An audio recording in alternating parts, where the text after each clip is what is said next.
Stand இருக்கு இதில் வர துணியாக வாங்கிக்கலாம். அதான் எல்லாம் நம்ம கிட்ட இருக்குது. ஸ்டாண்டு கவரு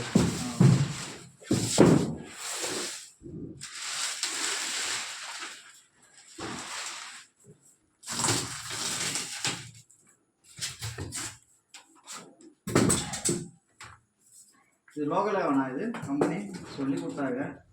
நான் என்னவே இல்லை வேணும்னு சொன்னால் எனக்கு தெரிஞ்சவர் தான் அவர் எங்கள் மாமா தான்.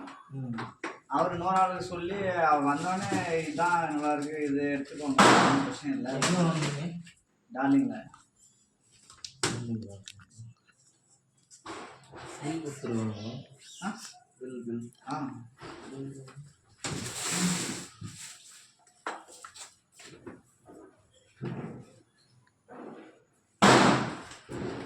இருபத்தொன்று போட்டால் அது எவ்வளோ தெரியல.